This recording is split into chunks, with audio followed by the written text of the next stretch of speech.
पारगाव जिल्हा परिषद गटामधून निवडणूक लढण्याकरता एक भारतीय जनता पार्टीचा कार्यकर्ता समोर येत आहे.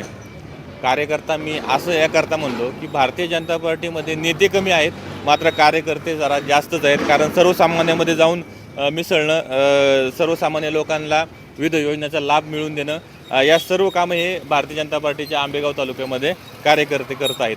हे कार्यकर्ते करत असताना भारतीय जनता पार्टी नेत्यांची संख्या जरी कमी असली तरी कार्यकर्त्यांची संख्या तरी बऱ्यापैकी या सध्या तालुक्यामध्ये आपल्याला पाहायला मिळत आहे. आपल्यासोबत किरण वाळुंज आहेत. मला एक सांगा की तुम्ही आता जिल्हा परिषद निवडणूक लढवणार, तुमचा परिचय पहिल्यांदा आमच्या प्रेक्षकांना द्या. जय श्रीराम.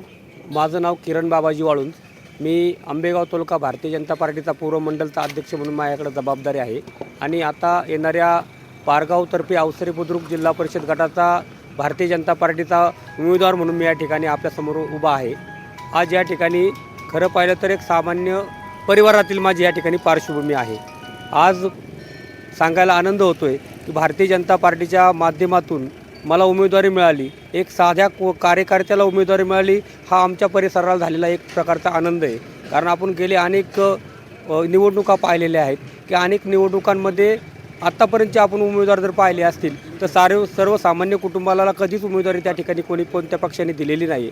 आदरणीय देशाचे पंतप्रधान आदरणीय नरेंद्रभाई मोदीजींच्या नेतृत्वामध्ये चाललेला आपल्या देशाचा विकास आणि आदरणीय फडणवीस साहेबांच्या नेतृत्वात चाललेला हा महाराष्ट्राचा विकास, ह्या विकासाच्या जोरावरती आणि लोककल्याणकारी असणाऱ्या शासनाच्या विविध योजना, ह्या योजनेच्या माध्यमातून आम्ही सर्वसामान्य जनतेपुढं जात आहोत. आम्हाला मिळणारा प्रतिसाद हा नक्कीच छान आहे. कारण मी असं छान का म्हणेल तर आमच्याबरोबर कोणी नेता नाही आहे, आमच्याबरोबर सर्वसामान्य जनता आहे. आणि सर्वसामान्य जनता ज्याच्या पाठीची असती ती सर्वसामान्य जनता काही दाखवून देऊ शकते की पहा, आम्ही सर्वसामान्य परिवारातल्या माणसाच्या पाठीशी उभं राहून त्यांनी आम्हाला जी सहकार्य केले, ही सहकार्याची भावना त्यांच्या आम्हाला पाहायला भेटते. आता मी पाहतो आहे की त्यांचं माझ्यावर असणारं प्रेम खूप मोठं आहे. एवढं प्रेम आहे की मी कोणत्याही घरात गेल्याच्यानंतर मला आनंदाने बसवले जाते, मला आनंदाने सांगितलं जातो, दादा माझ्याकडे असा प्रॉब्लेम होता, तुम्ही असं क्लिअर केला आहे, म्हणजे हे सांगितलं जाते. आणि तोच खऱ्या अर्थाने मला एक समाधानाची बाब आहे की एक छोट्या कुटुंबातील कार्यकर्ता आणि माझ्याकडे येऊन लोक व्यक्त होतात, ही माझ्या कामाची पावती आहे. नक्कीच तसं पाहायला गेलं तर मनसरची नगरपंचायत सगळ्यांनी पाहिली. संजय थोरात नावाचा भारतीय जनता पार्टीचा कार्यकर्ता ज्यांनी खूप दिवस काम केलं, एकटा अपक्ष उभा होता, भरपूर मोठ्या प्रमाणात मतं घेतली, नगराध्यक्ष पदाच्या बरोबरची त्यांनी मतं घेतली. हे सगळं करत असताना त्याची कामाची पद्धत आणि तुमची कामाची पद्धत या ठिकाणी सारखीच दिसते. लोकांना लाभ मिळवून देणं, लोकांचे अर्ज भरणं, लोकांच्या फोन केल्यानंतर त्यांच्या कामाला धावून जाणं, हे सगळं दिसते.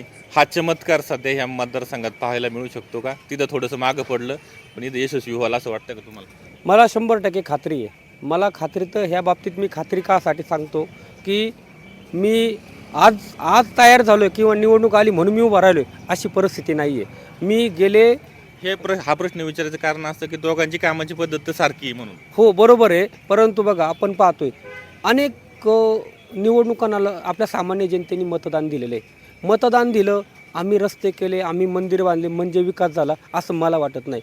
विकास खऱ्या अर्थाने कधी व्हायला पाहिजे, सर्वसामान्य जनता जेव्हा खुश राहील की सर्वसामान्य जनतेचे सामान्य प्रश्न मिटतील तेव्हा खऱ्या अर्थाने आपण विकसित झालो असं मी म्हणेल. आणि आता पाहतोय की आपण लोकांना जास्त काही लागत नाही. आज मी पाहतोय माझ्याकडे किरकोळ प्रॉब्लेम येत आहे. ते काही लोक मला येऊन सांगतात, दादा 4 वर्ष झाले आम्ही ऑनलाईन दिले, मला अजून रेशनिंगमध्ये आमची ऑनलाईन पद्धत ऑनलाईन झालेलं नाही आहे, अशी लोकं मला भेटलेली आहे. तुम्हाला मला सांगायचं आहे की मी 4,500 कुटुंबापर्यंत पोहोचलो आहे.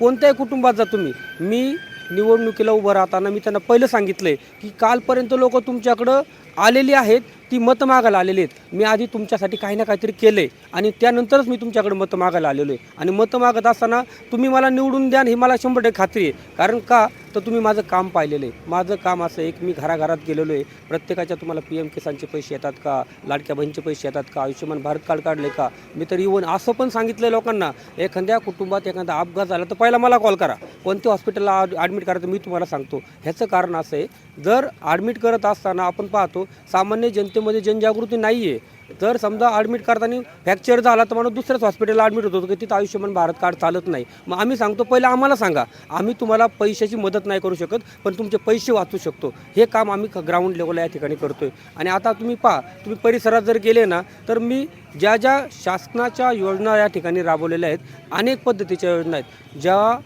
आदरणीय मोदी साहेबांनी ज्या योजना आपल्या कल्याणकारी योजना सर्वसामान्य जनतेला पोचायला पाहिजे त्यासाठी आपल्याला त्या ठिकाणी आम्हाला काम करायला सांगितलं होतं. आज मी काम करत असताना मी कोणता पक्ष नाही पाहत.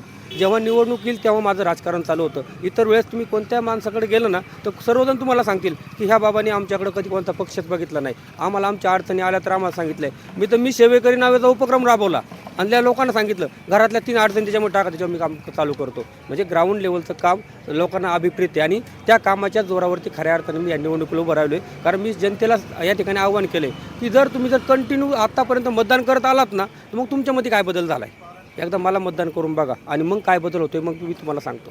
किरण वाळूंज यांना राजकीय वारसा आहे का? नाही, मला राजकीय वारसा काहीच नाही आहे. खरं पाहिलं तर एक साध्या घरातील मी कार्यकर्ता आहे आणि फक्त मला ग्रामपंचायतच्या माध्यमातून मी 2 पंचवार्षिक म्हणजे 10 वर्ष मी ग्रामपंचायतमध्ये ग्रामपंचायत सदस्य आणि उपसरपंच पदाची मी त्या ठिकाणी जबाबदारी पार पाडलेली आहे. त्याच्यामुळं मला राजकीय वारसाचा कुठलाच नाही आहे, परंतु शासकीय अनुभव तो नक्कीच आहे. अनुभव आहे. शासनाच्या अधिकाऱ्यांशी माझी मैत्री आहे. मी कोणतंही काम करत असताना मैत्रीपूर्ण काम करतो. मला माझ्या सामान्य जनतेला न्याय मिळवून द्यायचा असेल तर भांडणं करून ते न्याय मिळवून देऊ शकत नाही आपण. आणि विशेषतः तुम्हाला सांगायचं म्हणलं तर मला कोणाची जिरवाजिरवी कराकरता मी उभाच राहिलेलो नाही. मी जे उभा राहिलो फक्त माझ्या सर्वसामान्य जनतेला आधार देण्यासाठी या ठिकाणी मी उभा राहिलेलो आहे. हे सगळं झालं. प्रत्येक जो नेता आहे प्रत्येक मतदाराला जाणून घ्यायचं असतं पोटा पाण्यासाठी काय करतात. माझा स्वतःचा हॉटेलचा व्यवसाय आहे. आमच्याकडे भरपूर शेती, माझा भाऊ शेतकरी आहे. आमच्याकडे आम्ही मोठ्या प्रमाणात कांद्याचा असो, दूध व्यवसाय असो, म्हणजे अशा पद्धतीचा आमचा त्या ठिकाणी व्यवसाय म्हणजे शेती आहे, माझा हॉटेल व्यवसाय पण आहे आणि त्याच्यामुळं माझ्याकडं उदरनिर्वाह चालतो. आणि खरं पाहिलं तर तुम्हाला सांगू का, मी साध्या कुटुंबातला आहे, मला खरं बोलायला काहीच वाटत नाही. माझ्या कुटुंबाने मला सांगितलं तू आम्हाला काहीच फायद्याचा नाही. म्हणजे सांगायचा उद्देश की जे काय करतो ना तर तेच करतात ते. माझं परिवार माझ्या पाठीशी खंबीर असल्यामुळं आज मला जनतेची सेवा करायला संधी मिळते आणि माझं समाजामध्ये जे नाव वाढत चाललेलं आहे ते फक्त माझ्या आईवडिलांची पुण्य आहे. आईवडिलांचा असणारा पाठिंबा, माझ्या परिवाराचा असणारा पाठिंबा. आमचा वाळुंज परिवार खूप मोठा परिवार आहे. आज खरं पाहिलं तर वाळुंज परिवारामध्ये आमच्याकडे कोणीच राजकीय वारसा नाही, फक्त माझी सुरुवात झाली. म्हणून आज त्या ठिकाणी आज आम्हाला त्यांना देखील आनंद मिळतो की आपण जे करतोय, आपला मुलगा जो करतोय तो नक्कीच आपल्या लोकांच्या सेवेसाठी झटतोय आणि त्या दृष्टीने आज त्यांना देखील समाधान त्या ठिकाणी मिळते. नक्कीच हे आपल्यासोबत होते भारतीय जनता पार्टीचे पारगाव जिल्हा परिषद गटाचे उमेदवार किरण वाळुंज.